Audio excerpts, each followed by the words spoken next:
PPT 올려주시면 고맙겠습니다. 오늘 강의 내용들이 조금 많은데 빨리 갈 수 있도록 해보겠습니다. 오늘 PPT 파일은 나중에 우리 교회로 연락하시면 여러분들이 다 받으실 수 있을 것입니다. 그래서 사진 찍거나 이렇게 하지 마시고 필요한 내용들을 여러분들이 받으셔서 여러분들의 사역에 또 도움이 되시기를 바라겠습니다. 네, 미래를 준비하는 것, 이것은 굉장히 우리에게 주어진 과제인 것 같습니다. 자, 미군이 2차 대전 때 폭격기를 사용해서 작전을 했습니다. 그런데 이 폭격기가 적들의 공격을 받았죠. 그래서 피해를 입었습니다.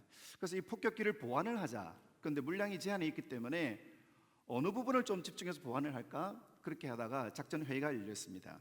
자, 한 부분, 이게 지금 작동이 잘 안 되고 있습니다. 1번 센터, 아니면 2번 중간에 날개 부분, 그리고 3번 뒷부분, 그리고 4번 제일 앞에 부분을 보완을 하자, 이렇게 이야기가 나왔습니다. 자, 여러분이 만약에 이 이야기를 결정해야 된다면 어떤 부분을 할까요? 정답은 4번입니다. 여러분, 4번은 공격을 받지 않았죠. 그렇기 때문에 4번은 사람들이 생각하지 않습니다. 그런데 이 사진을 보고 우리가 정확하게 분별할 수 있어야 됩니다. 4번이 한 발도 맞지 않았다는 것은 이 4번은 한 발만 맞아도 추락을 한다는 겁니다. 그렇기 때문에 이 4번을 보완해야 된다라는 것이죠. 눈에 보이는 것, 1번이 굉장히 피해를 많이 입었기 때문에 1번을 보완하자, 이것이 아니라 4번은 한 발도 맞지 않았지만 여기는 한 발만 맞아도 추락하기 때문에 4번을 보완해야 되겠다. 이걸 우리는 분별력이라고 합니다. 우리 같이 한번 읽어볼까요? 시작. 너희는 이 세대를 본받지 말고 오직 마음을 새롭게 함으로 변화를 받아 하나님의 선하시고 기뻐하시고 온전한 뜻이 무엇인지 분별하도록 하라. 여러분, 리더는 분별할 수 있는 사람입니다. 시대를 따라가는 사람이 아니라, PPT 계속 올려주십시오. 시대를 따라가는 사람이 아니라 시대를 분별하고 그리고 새로운 질서, 이것을 제시하는 사람이 바로 리더라고 할 수가 있겠죠. 많은 사람들이 오늘의 날씨를 보면서 여러 가지를 준비합니다. 자, 예를 들어서 대설주의보가 있다, 내일은 대설주의보가 있습니다. 그렇게 하면 어떻게 합니까? 준비를 하죠.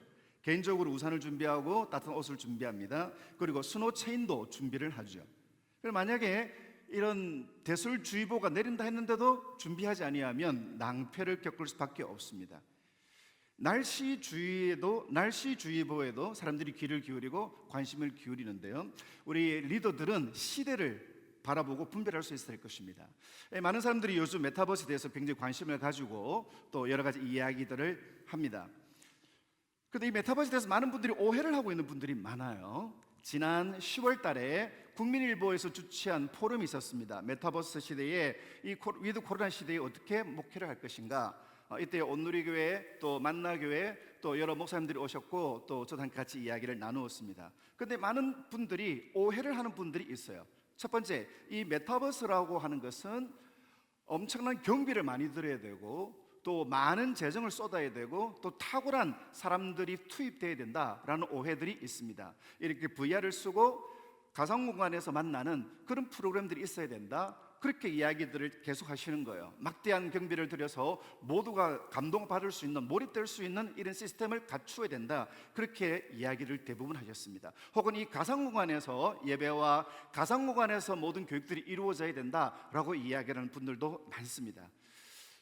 가상공간에서 예배를 드리는 거, 이것도 귀한 일이고 소중한 일이죠. 그런데 이 메타버스 교회가 메타버스 공간 안에서만 이루어지는 모든 예배와 교육과 교제와 그리고 모든 프로그램들이 다 이런 심각한 오해들이 있다는 것입니다.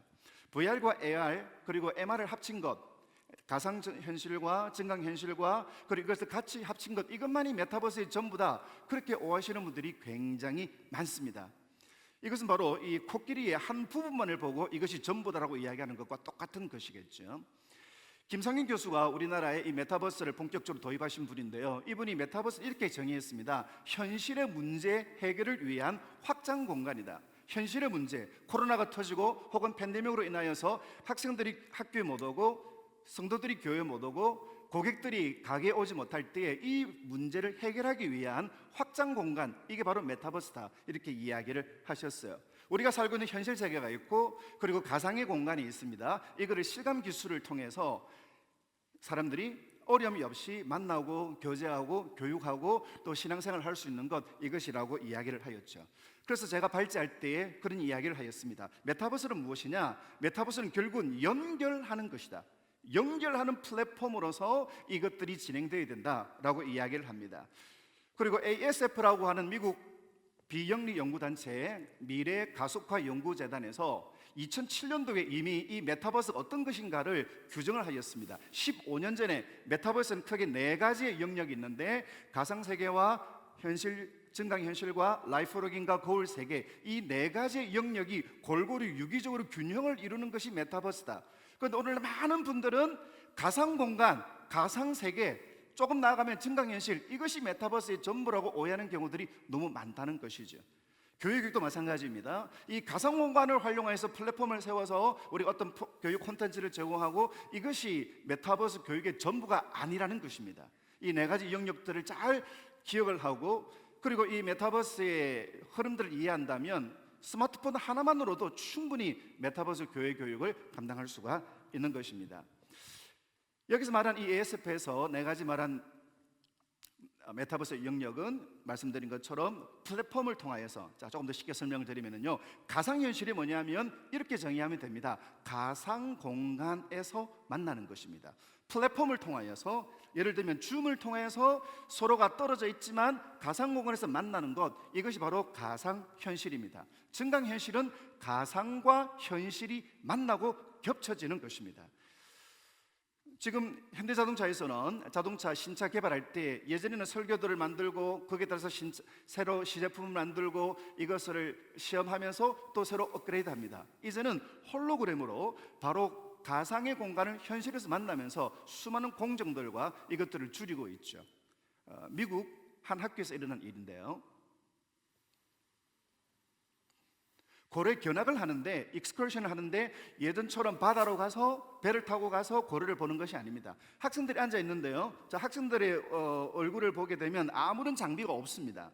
뒤에 보면은 이 낮이죠. 그런데 이곳에서 체육관에서 바로 고래가 나와서 하는 이 모습들을 보면서 이 고래 체험을 하는 거죠.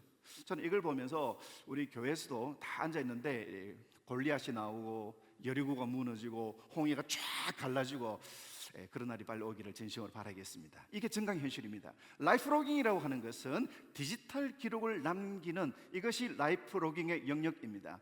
자기의 삶을 남기는 것이죠. SNS, 요즘은 시간 낭비 시스템이라고 이야기를 하는데, 예전에는 일기를 거의 안 씁니다. 하지만 요즘은 자기가 일기를 씁니다. 어떤 카페 가서 무엇을 먹고 어떤 책을 읽고, 이런 내용들을 계속 올리죠. 이것이 바로 라이프 로깅이라는 영역입니다. 거울세계라고 하는 것은 좀 약간 복잡한 내용들이 있는데, 쉽게 요약하면 온라인으로 경제 활동을 한다라고 여러분들이 생각하시면 될 것 같습니다. 온라인으로 쇼핑을 하고, 온라인으로 여행을 다니고, 온라인으로 모든 것들을 준비하는 그런 것을 이 거울세계라고 이야기합니다. 이 4가지 영역들이 바로 이 메타버스의 영역들이고, 제가 많은 자료를 보면서 많은 기업들이 또 많은 곳에서 이 메타버스를 적절히 그리고 아주 적극적으로 활용하고 준비하는 것들을 보게 됩니다. 왜냐하면 이 시장 규모가 점점 더 커지고 있고 생태계가 달라지고 있기 때문에 먼저 선점 그리고 점유율을 높이기 위하여서 수많은 기업들이 엄청난 투자를 하고 있습니다. 이 버버리라는 회사는 전통적으로 명품 회사죠. 그런데 이 명품 회사가 이제 우리는 메타버스 컴퍼니, IT 컴퍼니로 간다. 그래서 현장의 매장들을 줄입니다. 그리고 고객들이 가정에서 증강현실을 통하여서 신상품이 나오면 그것을 자기가 입었을 때 어떤 느낌이 들 것인지 그거를 확인하고, 그리고 거울세계 영역을 통하여서 온라인으로 쇼핑을 하는 그런 회사로 달라지고 있습니다. 전통적인 회사도 이렇게 변화되도록 몸부림을 치고 있습니다. 여러분, 대중문화도 마찬가지이죠. 많은 사람들이 이제는 극장에 그리고 TV 본방사수를 하지 않고 자기가 원하는 영화, 원하는 콘텐츠를 자기 때에 OTT 방식으로 소화를 합니다. BTS 몇 명일까요? 7명이죠. 진, 지민, 정국, 제이홉, RM, 슈가, B. 지민이가 지금 맹장염이 있으니 여러분 좀 보기도 해주시길 바라겠습니다.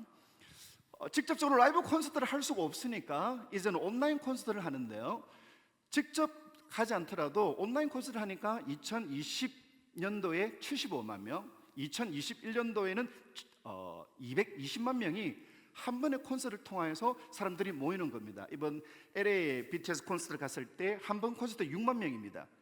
그런데 한 번 콘서트 200만 명이라고 한다면 엄청난 경비도 전략하고 또 엄청난 막대한 수익을 얻을 수가 있겠죠. 그래서 이 대중문화도 이 메타버스에 대해서 굉장히 투자를 합니다. 저는 교목으로 10년을 섬겼는데요, 학교가 정말 안 변합니다. 얼마나 안 변하냐면 억수로 안 변합니다. 굉장히 보수적입니다. 그런데 이 학교가 달라집니다. 여러분, 1940년대 학교 모습이고요, 1950년대 학교고, 1970년대, 1980년대, 2019년도의 학교입니다. 여러분, 1940년대의 통신수단, 1940년대의 교통수단하고 2019년도 엄청나게 달라졌잖아요. 1940년도 하면 인력거나 자전거인데 2019년은 자율주행 자동차로 엄청나게 변화가 있습니다. 그런데 학교는 달라지지 않습니다. 학생들이 학교로 갑니다. 학교로 가면 교실이 있고요, 교실에 칠판이 있고 선생님이 있고 그리고 학생들이 있습니다. 물론 시대를 지나면서 학생들 숫자는 줄고 또 학교 기자들은 달라지게 됐지만 이 학교라는 플랫폼, 이것은 변화되지 않습니다. 여러분, 대한민국에 세 가지 비슷한 공간이 있습니다. 학교, 군대, 교도소 비슷합니다. 들어가면 나오고 싶고 들어가면 잠 오고, 여러분, 이것이 비슷한 것입니다. 그런데 이러한 학교가 2020년도에 달라졌습니다. 학생들이 학교를 안 갑니다. 선생님들이 학교에서 교육 콘텐츠를 제공하여서 학생들은 가정에서 그 교육을 받게 되죠. 종교계도 변하고 있습니다.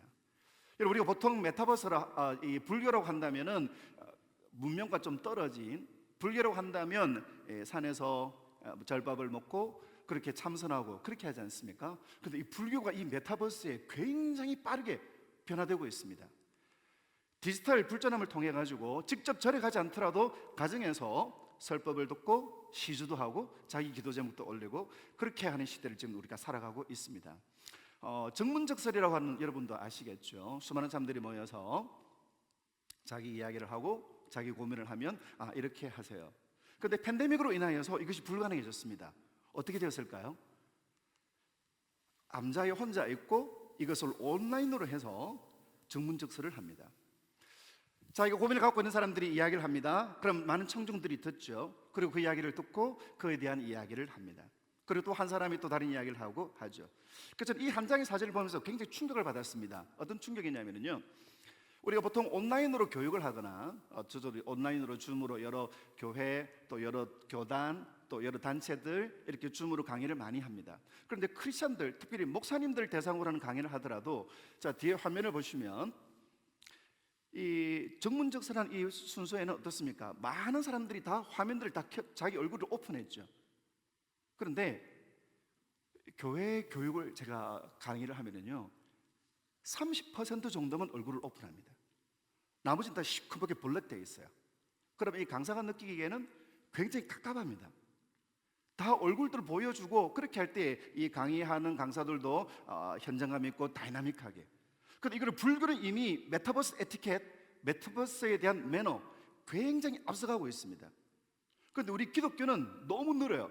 그래서 제가 지난 학기에 그 고신대학교에서 메타버스 강의를 제가 진행하면서 학생들도 마찬가지예요.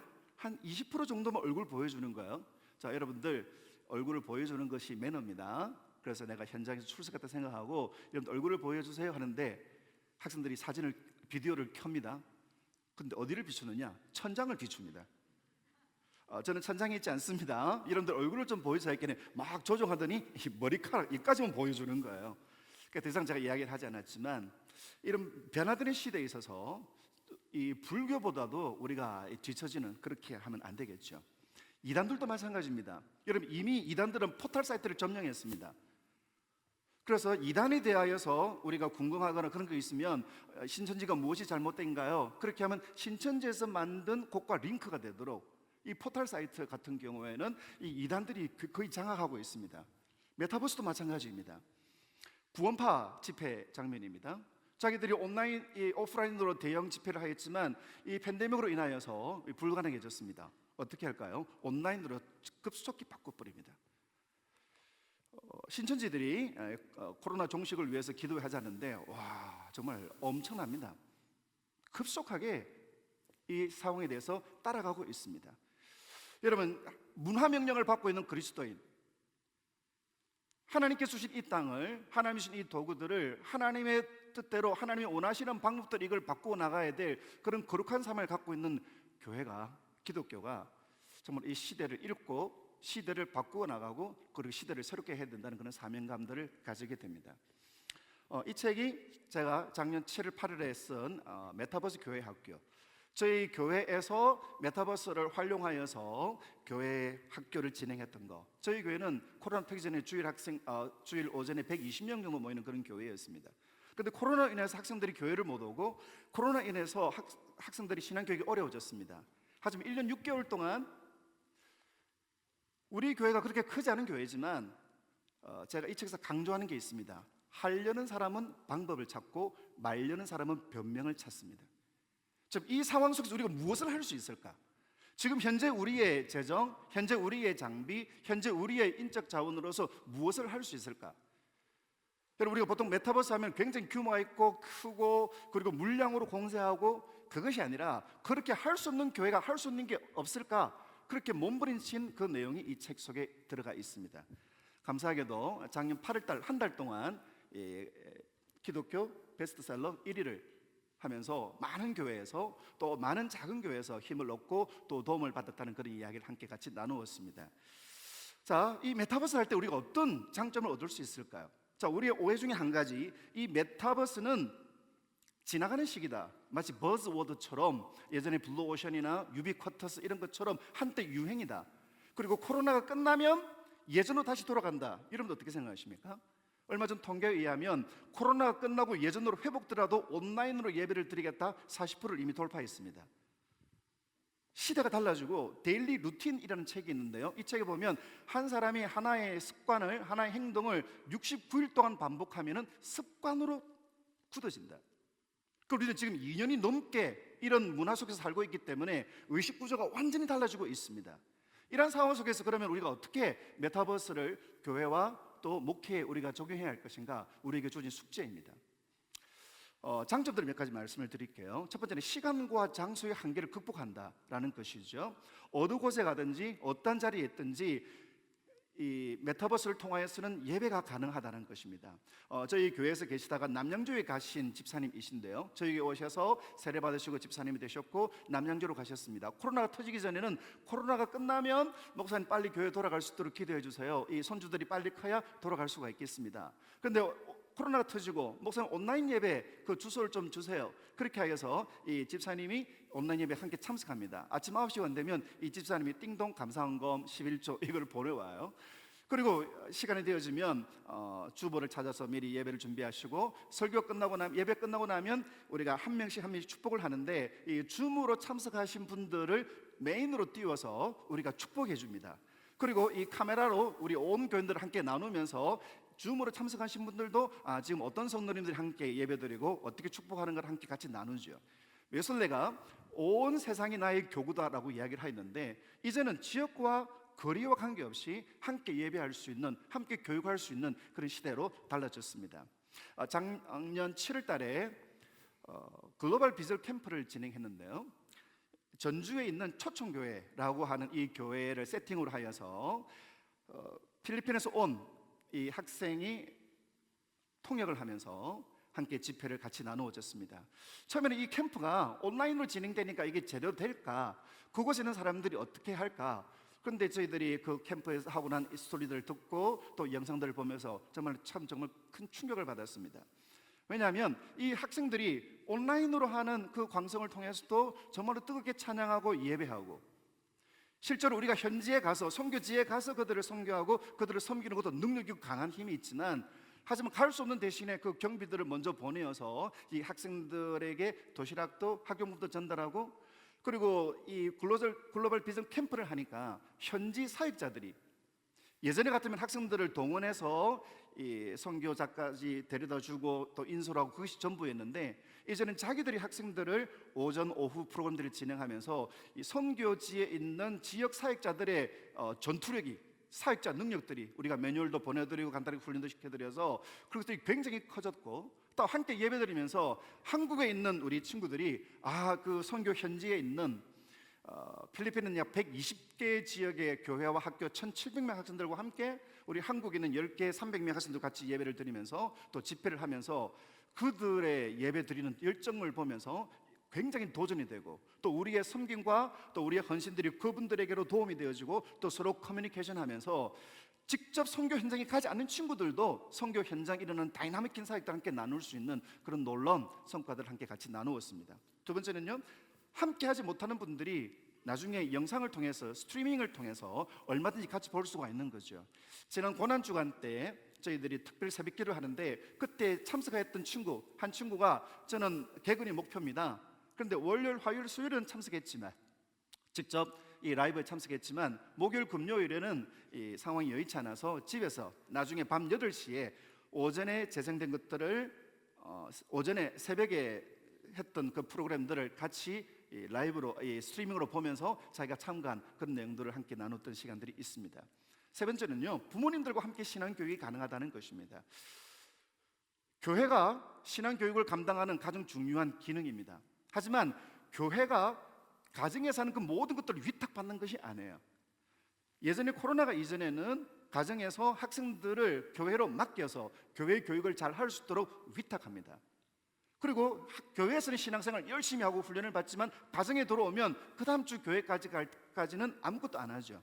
그런데 이 가정에서 이 가정에 있는 식구들과 부모님들이 함께 예배하고 또 교육할 수 있는 그런 관점들이 가능하다는 것이죠. 네 번째는 학생들은 이미 온라인으로 하는 것에 익숙해 있습니다. 저희들도 이걸 처음으로 시작할 때 선생님들이 목사님 좀 불가능할 건데요, 이거 아이들이 안 좋아할 건데요. 우리 한국 교회의 교육의 아주 중요한 맹점 중에 한 가지 이겁니다. 21세기 아이를 20세기 사람이 19세기 방식으로 가르친다는 겁니다. 아이들이 이미 온라인으로 하는 것에 이미 익숙되어져 있고 이것을 하는데 문화도 즐기고 교육도 하고 서로 교제하는데 아무런 거리낌이 없습니다. 그렇게 하면 학생들에게는 얼마든지 수용성이 가능하다는 것이죠. 다섯 번째는 가난한 성도님들 그리고 이단에서 돌아온 사람들이 복음을 들어야 되고 복음을 만나야 됩니다. 그런데 많은 분들이 이게 된 조금 선입견들이 있죠. 하지만 이 메타버스 교육을 통하여서 메타버스 예배를 통하여서 이들도 얼마든지 복음에 다시 접촉해서 돌아올 수 있는 그런 장이 된다는 것이죠. 여섯 번째는 썬데이 크리스찬, 에브리데이 크리스찬, 주일에만 교인, 교회에서만 교인. 이게 신앙의 이원화입니다. 우리가 보통 신앙생활 잘한다 할 때 우리 오해를 합니다. 교회 열심히 잘 나오고 열심히 11조하고 열심히 교회 헌신하면 야 신앙생활 잘한다. 여러분 이거는 신앙생활이 아니고 이거는 교회 생활이고 좀 다른 표현을 하면 종교 행위입니다. 여러분 신앙생활 잘한다 이게 뭘까요? 신앙으로 생활하는 겁니다. 신앙으로 사는 것입니다. 학교에서 신앙으로 살아가는 것이고 친구들 사이에서 신앙으로 살아가는 것이고 가정에서도 신앙으로 살아가는 것입니다. 그런데 썬데이 크리스찬, 주일에만 크리스찬, 그 주일도 교회 학교 교회 예배드리는 그 시간만 크리스찬, 나머지는 교회 다니는 사람과 전혀 차이가 나지 않는, 불신자들과 전혀 차이 나지 않는 그런 신앙의 이원론. 교회에서는 찬송하고 예배하지만 내 삶의 자리에서 사업하거나 내 삶의 자리에서 사람들을 만날 때는 세상 사람들과 똑같은 방식, 이걸 뭐라고 이야기합니까? 바나나 크리스찬이라고 합니다. 저는 바나나는 껍데기는 노랗습니다. 하지만 까면 어때요? 하얗습니다. 찬송하고 예배하고 그리고 교회 열심히 살지만 그 안에 핵심은 세상과 똑같습니다. 우리가 기도하는 것도 하나님 이거 이루어 주십시오. 내 힘으로는 안 되니까 우리 아이들이 지방대 가게 갈 수 있는 그런 상황, 환경, 실력밖에 안 되는데 하나님 은혜 주셔서 우리 아이가 연대 가게 해주십시오. 고대 가게 해주십시오. 이걸 뭐라고 합니까? 미신이라고 합니다. 나의 목적, 나의 욕구, 이게 잘못됐다는 것이죠. 왜 그렇습니까? 교회에서만, 주일에서만 신앙생활을 하고 있으니까. 그런 것들 아이들이 반복적으로 확인하면서 자기도 모르게 신앙생활은 교회에서만 하는 거야, 그런 의식들이 주어졌다는 것입니다.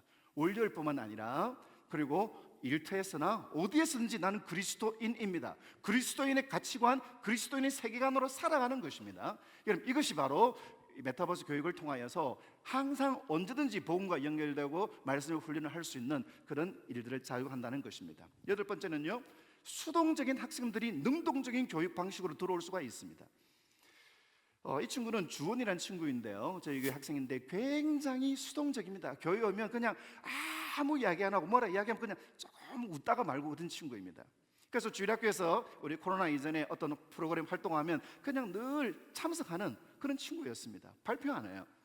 근데 이 친구가 그냥 교회 할 때 아주 수동적인 친구들이 이 메타버스를 통하여서 아까 우리 재미와 감동이라고 이야기했는데, 여러분 김선진 교수, 예전에 경성대학교 교수였던 그분의 재미의 본질이라는 책이 있습니다. 거기에 보면 이 재미가 어떤 것인가 굉장히 아주 깊이 있게 이야기한 내용들이 있는데요, 한번 꼭 참조해 보시기를 바라겠습니다.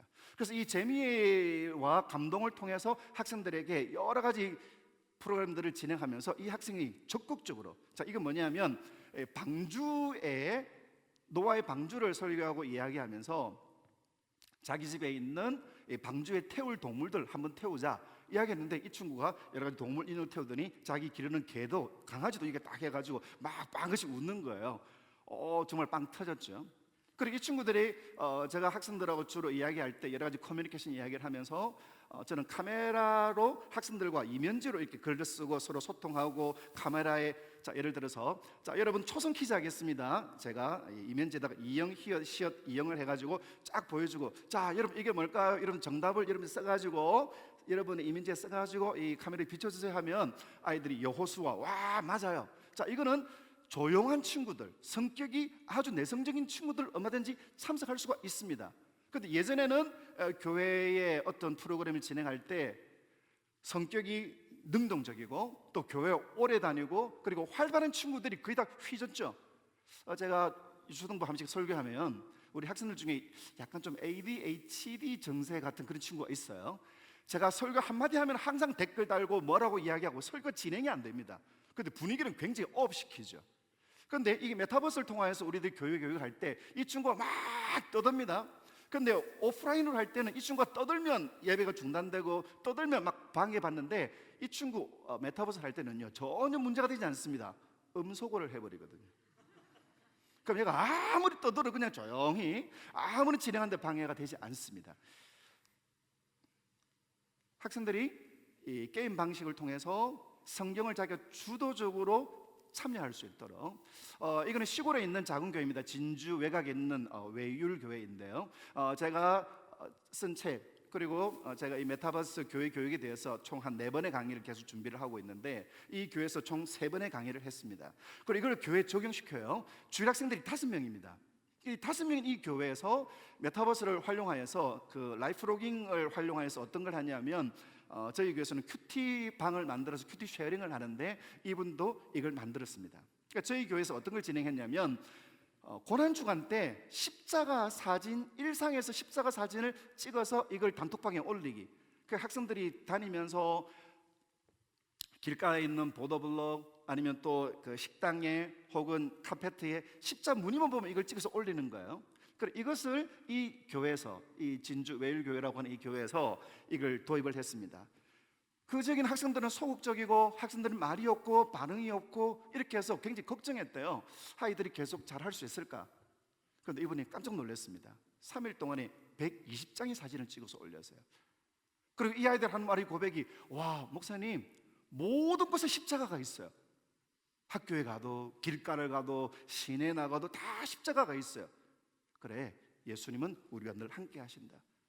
여러분, 우리가 말로 예수님 우리와 함께 하신다, 십자가 우리와 함께 하신다 이야기가 아니고, 아이들이 직접 가정에도 길을 가다가도 여기도 십자가가 있고 여기도 십자가가 있고 그거를 몸으로 체험하면서 이거를 학생들이 그 디지털로 자기 의사를 표현하게 하니까 학생들이 정말 적극적으로, 학생들이 주도적으로 참석하면서 이 프로그램들을 함께 진행했다는 이야기를 같이 나누면서, 또 여기에 담긴 신앙적인 의미들을 학생들에게 전달하면서 아이들이 영적으로 굉장히 자립을 하게 된다는 것을 함께 나누었습니다.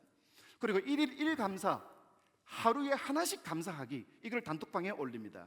그럼 이 학생이 중간에 보면은 민꼬발랄 은서, 학교 마치고 집에 왔는데 집에 엄마가 아빠가 안 계셨습니다. 언니하고 나하고 있었는데 엄마 아빠가 무사히 돌아올 수 있도록 기도했는데 하나님 안전하게 지켜주셔서 감사합니다. 여러분, 일상입니다. 집에 왔는데 부모님 안 계세요. 그런데 부모님 나중에 돌아오십니다. 그런데 이 아이는 그냥 일상의 이 일을 기도의 응답으로 받아들이게 되죠. 이걸 감사의 제목으로 올리게 되고, 말씀드린 것처럼 신앙생활, 신앙으로 생활하는 것입니다. 저는 교회의 교육의 목표가 신앙의 독립을 시켜주는 거라고 생각을 합니다. 혼자서 예배할 수 있는 아이, 혼자서 신앙 고백할 수 있는 나이, 언제 어디 어떤 상황에서도 디지털 바벨론 시대의 다니엘처럼 어떻게 살아갈 것인가.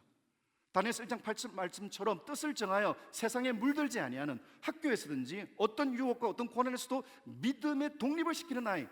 교회에서 여러 가지 좋은 경험, 또 우리에서 여러 가지 것들이 필요하지만 결국은 이 아이가 믿음의 독립으로 서는 그것을 위하여서 우리가 교회들이 해야 될 것이에요. 그래서 모든 것들을 성경으로, 모든 것들을 기독교 가치관으로 해석하고 볼 수 있도록 이런 훈련들을 매일매일 하면서 주일날 1시간만 딱 있는 것이 교육이 아니라 24시간 86,400초 하루의 순간순간들을 복음과 연결되어져서 살아가게 하는 이런 것들이 필요하고 또 그것을 진행할 수가 있겠죠.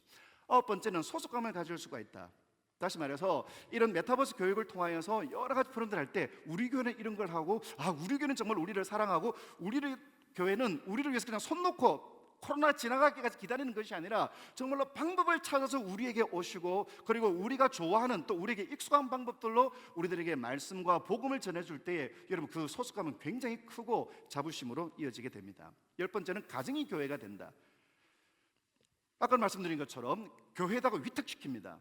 학생들에게 입시교육은 사교육에 위탁시킵니다. 가정이, 하나님이 세우신 이 땅의 두 개의 공동체가 구약은 가정이고 신약은 교회죠. 하나님은 가정과 교회를 통하여서 모든 교육과 그리고 모든 훈련들과 그리고 모든 시간들이 이루어지도록 하나님은 이걸 준비하셨습니다. 그런데 가정이 외주를 주는 거죠. 저희들이 여름 성경학교 할 때 가정을, 우리 집 성경학교로 가정을 성경학교로 꾸밉니다. 예전에는 아이들이 교회 갔다 오면은 집에서 그냥 치킨 먹고 그냥 게임하고 TV 보고 그 다음에 주일날 다음 주일 때까지는 전혀 성경이나 찬송이 없이. 그런데 우리 집을 성경학교로 꾸밉니다. 그래서 이 부모님들이, 학생들이 함께 우리 집 성경을 꾸며가지고 누가 아름다운 성경학교를 꾸미나, 마치 크리스마스 트리, 이것을 서로 이렇게 경쟁을 하듯이 그런 선한 경쟁을 통하여서 학생들이, 부모님들도 그냥 여름 성경학교 되면 아이들을 교회들 데려다 주고 간식 주고 그 다음에 기도해 주고 그로 끝이 아니라 부모님도 함께 이 아이들과 여름 성경학교를 같이 진행하면서 이 가정이 예배의 자리가 되고, 이 가정에서 찬송이, 가정에서 말씀이, 가정에서 교회 교육 프로그램들이 작동되도록 그렇게 하는 효과가 있는 것이죠. 그래서 이 아이들이 이 가정에서 공부하거나 아니면 쉬거나 놀거나가 아니고 가정에서도 말씀을 붙들고 가정에서도 교육이 이루어지는 그런 효과가, 그런 능력들이 있습니다. 11번째는 각 가정들과의 교제가 할 수가 있겠죠. 지난 8월에 경산중앙교회 거기에서 리더자들, 그러니까 교사들, 구역장님들 300명과 함께 세 타임을 나누어서 강의를 제가 드렸습니다. 메타버스가 어떤 것이고 어떻게 적용해야 할 것이고. 그런데 그 경산중앙교회는 굉장히 적용이 빠릅니다. 바로 해서 그 다음 달부터 온가족 주일학교를 진행합니다. 온가족 주일학교는 이제 교회에서 이제 부스를 설치하고 이 온 성도님들이 함께 주일 저녁에 참석하죠. 밑에 보시면 120가정, 많을 때는 180가정, 이 가정들이 서로 모입니다. 여러분, 우리 교회에 많은 성도들이 오지만 사실은 자기 셀 혹은 자기 기관 그 외에는 잘 모르지 않습니까?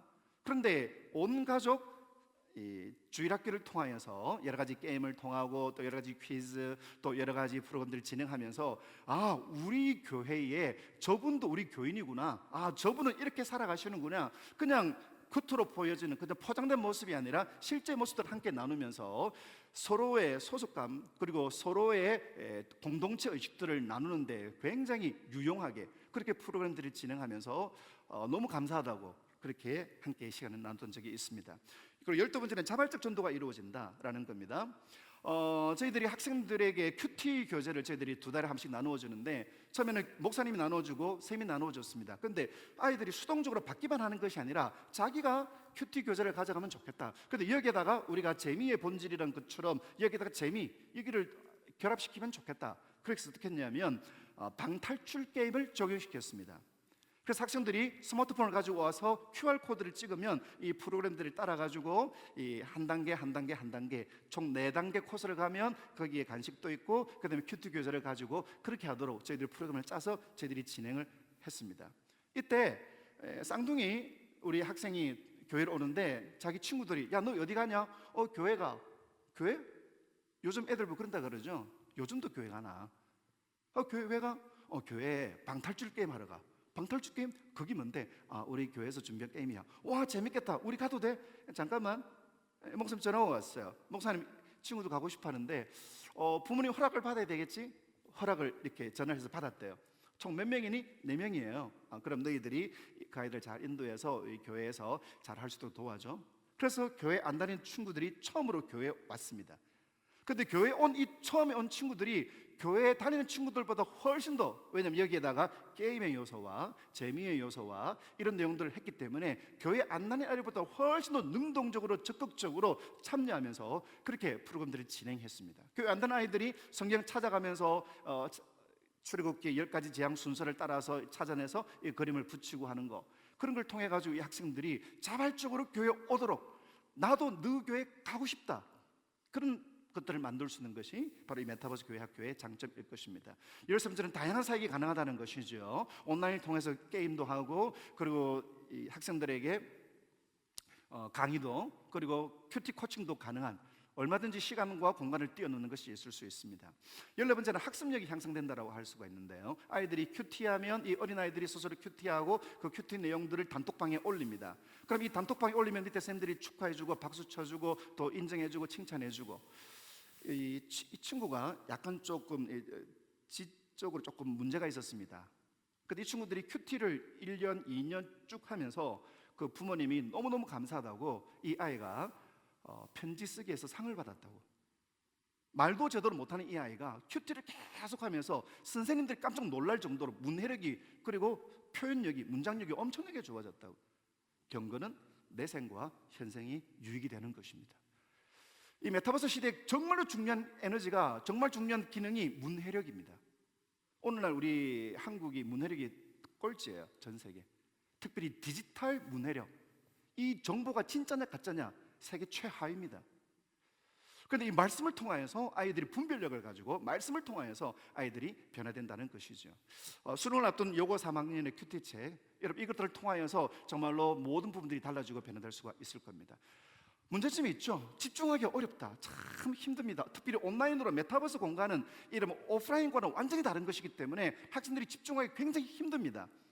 상호소통이 또 어렵고요. 그리고 지속적인 집중, 처음에는 한다, 근데 잠시 후에 여자세가 됩니다. 기도하는 거 아닙니다. 힘든다는 것이죠. 네 번째로 콘텐츠 개발이 굉장히 어렵습니다.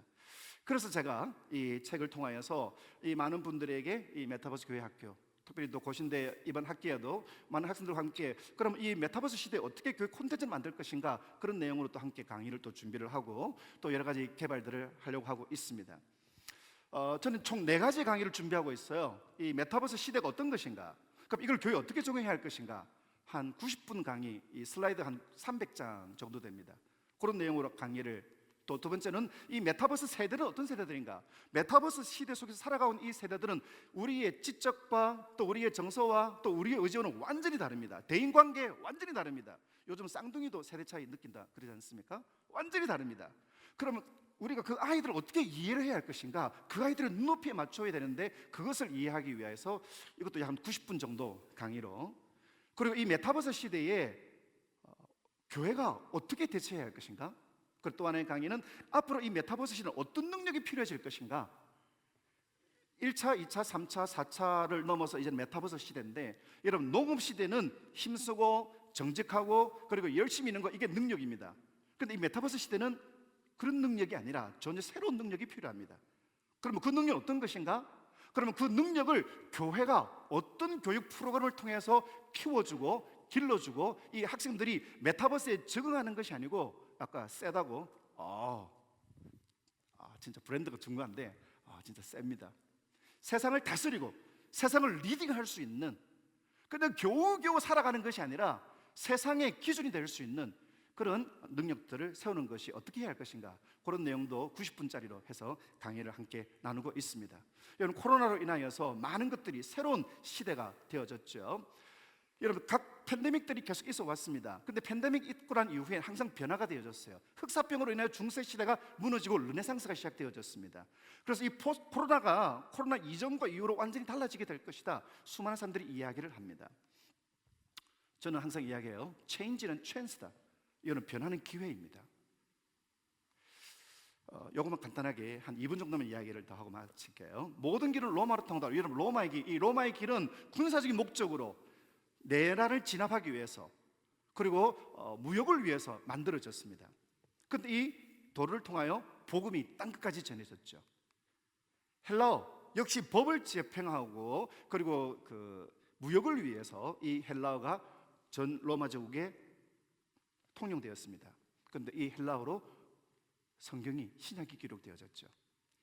로마의 평화, 200년 동안의 팍스 로마나 기간 동안에 복음이 더욱더 효과적으로 진행되어졌습니다. 15세기 구텐베르크, 이 사람이 인쇄술을 만들었죠. 이 사람이 만든 인쇄술, 처음에는 면죄부를 지급하는데 엄청나게 사용되어졌습니다. 면죄부를 수많은 사람들에게 파는 이 죄악의 구텐베르크 인쇄술이 엄청나게 활용되어졌습니다.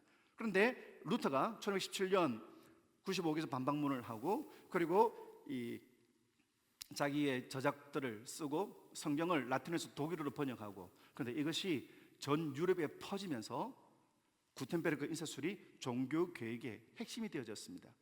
여러분, 문화는 가치 중립적인 거예요. 누가 쓰는가에 따라 달려 있는 것입니다. 메타버스도 마찬가지입니다. 이걸 누가 쓰고 어떻게 쓰는가에 따라서 완전히 달라지고 변화되는 것입니다. 메타버스 시대가 그냥 세상의 여러 기업들이나 아니면 세상에 있는 여러 대중문화나 이런 사람들이 이용하는 거로 끝나지 아니하고, 오히려 이 시대를 우리가 하나님의 영광의 시대가 넘치는 시대로 바꾸어야 될 필요가 있습니다. 또한 이 메타버스 시대 또한, 이 메타버스의 공간 역시 복음이 증거되어져야 될 또 하나의 땅끝입니다.